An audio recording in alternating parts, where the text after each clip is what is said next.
Much, guys. Alliance, let's be frank, they came out, they outclassed KaBuM, I think, especially in the top lane. Just before we talk about how Shook really pitched a tent and camped Lep's lane, I want to highlight Cloud9 banned Lee Sin against Alliance, and it was first picked away from Shield.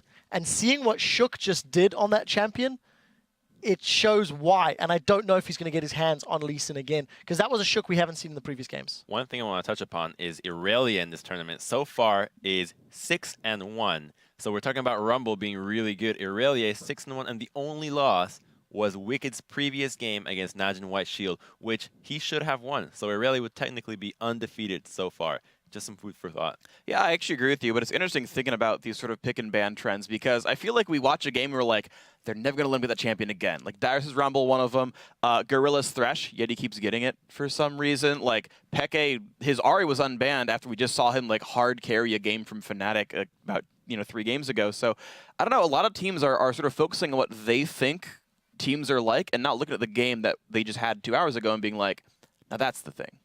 Yeah, and Minerva must be so sick of playing Lucian, winning lane against Tristana, and then getting outscaled. That actually happened to him against Cloud9 yesterday, and earlier today you saw Tabs play that reverse matchup. He was the Lucian playing against Tristana, and he won lane early, but then later on Tristana just kind of outclasses Lucian in every way. So I expect to see a lot less of that matchup because it's just such a unfavorable one for Lucian.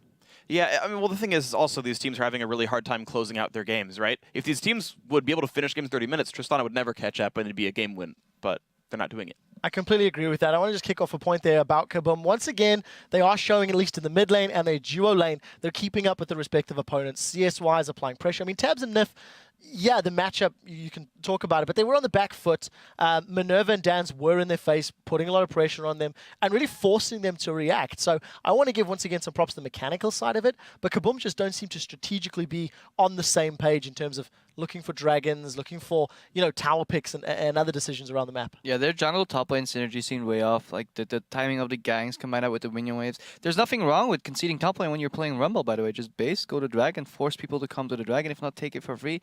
I mean, if you're going to end up being camped anyways and you're going to fall so far behind that you barely can touch your creeps, you might as well do that and just roam somebody else. Even if something as dumb as just walking straight down bottom and throwing an equalizer down can get you a tower. That frees up Dan's and he can roam around as well. So I want Lep to be more versatile. If he does get camped, if he does get outclassed, transition his play to other parts of the map and then let his teammates fix his problems for him. Final thoughts, Doublelift? I just want to talk a little bit about the psychological aspect that nobody really talks about too much. Lep has had a really bad tournament so far, to be honest, but there's two really prevalent mindsets. One is, I'm just going to lose gracefully because I'm not having a good tournament. The other one is, I want to go for aggressive plays and redeem myself and get that glory back to show people that I am world class. I think Lep, maybe, just from what I've seen, he's trying to redeem himself by playing aggressively on Rocket, even though he's not having a good tournament, where he should just try to lose gracefully and let his team kind of move it forward.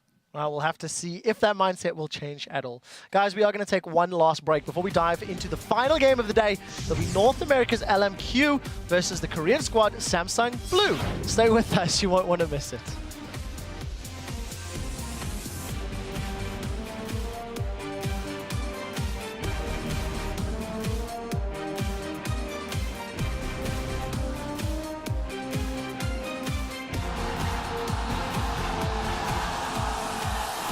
Stepping up a little bit, Show 'em the Waters comes out. Dan's quickly stepping out around that one. He's going to come up with a kill for himself. Minerva going to get caught out. Froggen taking low. The Zhonya's is not quite off cooldown yet. Will he get picked up? Tino's dropped. They're going to keep on rushing. The monsoon lands. Danagorz is going to get focused. He gets burnt on down. Shook goes deep.